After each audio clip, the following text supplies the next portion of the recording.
रायपुर से एक और बड़ी खबर है। पीसीसी चीफ मोहन मरकाम का यह बयान आया कि 17 दिसंबर को पूरा होगा कांग्रेस सरकार का 2 साल का कार्यकाल और 2023 को ध्यान में रखकर सरकार अभी से काम कर रही है। सरकार के कामों का प्रचार प्रसार कांग्रेस शुरू कर देगी। सरकार की उपलब्धियां जनता तक पहुंचाएगी। सरकार की जनहित की योजनाओं पर फोकस किया जाएगा। तो पीसीसी चीफ के मुताबिक जो उनका कहना है कि सरकार 2 साल पूरे करने वाली है और अभी से 2023 को लेकर काम शुरू कर देगी। पार्टी सरकार के अच्छे काम, जनहित के काम जनता तक पहुंचाने शुरू किए जाएंगे।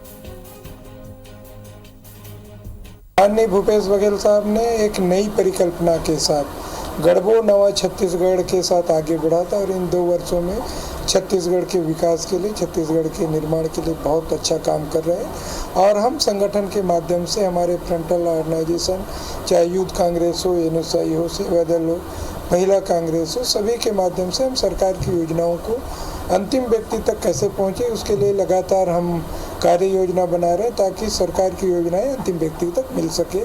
ये हम लोगों का प्रयास है। और हमारे सहयोगी सौरभ परियार इस वक्त हमारे साथ में जुड़ गए हैं। जी सौरभ, कांग्रेस पार्टी अभी से चुनाव मोड में आना चाहती है और पीसीसी चीफ का बयान इसी से जोड़कर देखा जाए।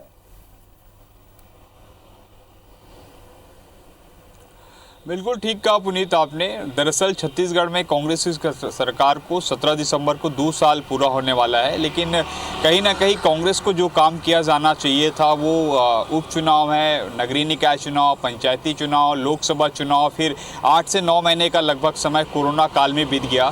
तो कहीं ना कहीं कांग्रेस को जितना काम करना चाहिए था वो काम नहीं कर पाए। लेकिन 2-3 प्रमुख मुद्दे रहे जिसका लाभ सीधे तौर पर जो है ग्रामीणों को मिला। प्रदेश की जो सबसे ज़्यादा जो जनता है, गांव में रहने वाली लोग हैं, उनको मिला है। तो कहीं ना कहीं अब इन कामों को लेकर जो है कांग्रेस की पूरी स्ट्रेटजी है कि कैसे जो है लोगों के बीच जाया जाए, कैसे ये बताने की कोशिश की जाए कि सरकार का फोकस आखिर किस ओर है।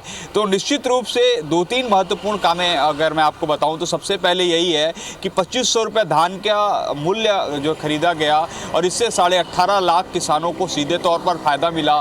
राजीव गांधी किसान न्याय योजना के तहत तीसरी किस्त भी दी जा चुकी, चौथी किस्त जो है बहुत जल्द जो है सरकार के द्वारा दी जाएगी। इसी तरीके से ग्रामीण क्षेत्रों में अर्थव्यवस्था को सुदृढ़ करने के लिए जो है गोबर खरीदी का प्लान किया गया। 3-4 और महत्वपूर्ण काम हैं, जैसे कि हमने देखा कि आदिवासी क्षेत्रों में पहले जो है केवल 16 तरह के लघु वनोपज खरीदते थे, लेकिन इस सरकार जो है 31 लघु वनोपज जो है न्यूनतम समर्थन मूल्य पर खरीदी कर रही है। तो कहीं ना कहीं जो पहले किसानों आदिवासियों को अपने लघु वनोपज का दाम नहीं मिल पाता था वो दाम मिल पा रहा है। तो कहीं ना कहीं आदिवासियों को बताने के लिए सरकार के पास और कांग्रेस के बाद एक बहुत बड़ी चीज़ है कि वो 31 लघु वनोपज खरीद रही है। दूसरी यह चीज़ कि जिस तरीके से टाटा की स्टील वापस दिलाई आदिवासियों को, आदिवासियों के जो जाति प्रमाण पत्र पर जो है गलत नौकरी करने वाले लोगों पर कार्रवाई की जा रही है। तो ऐसे 4 से 5 महत्वपूर्ण काम है जो आदिवासियों को बताया जाएगा।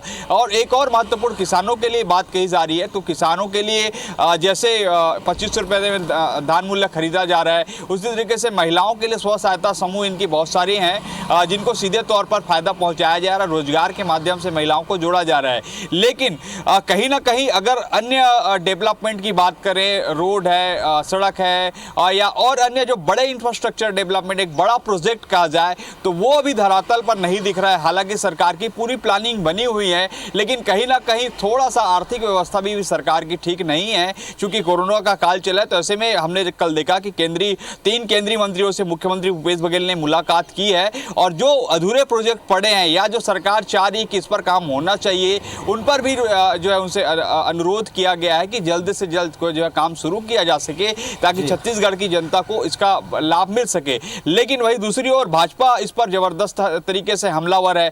भाजपा का कहना है कि 2 साल में कांग्रेस ने एक ईंट भी नहीं रखी है। विकास के नाम पर भले ही कांग्रेस जो है जितने दावे करे, लेकिन उनके सभी दावे जो है खोखले साबित हुए हैं। एक भी विकास कार्य अभी नहीं हुए हैं। कांग्रेस ने जो भी जो है जो लोकार्पण किए हैं वो पुराने भाजपा शासनकाल के समय किए हैं। तो कहीं ना कहीं भाजपा की अपनी अलग स्ट्रेटजी है। संभावित है कि भाजपा भी आने वाले समय में जो है जो कांग्रेस के 2 साल के कार्यकाल है उसको जनता तक बताने के लिए कोई रणनीति बताए कि कैसे कांग्रेस की सरकार ने आपसे वादा किया था, अब इन वादों पर इन्होंने कितना काम पूरा किया। जैसे शराबबंदी, युवाओं को जो है जो बेरोजगार का बोनस दिया जाना था, किसानों को बोनस दिया जाना था, जैसे अन्य ऐसे तरीके से तैयार दिखते हैं। एक तरफ जहां पर कामों को पहुंचाने की तैयारी सरकार के कांग्रेस करेगी, तो वहीं खामियों को गिनाने का काम बीजेपी करेगी और अभी से चुनावी मोड में दोनों दल दिखेंगे। बहुत शुक्रिया आपका फिलहाल इस पूरी जानकारी के लिए।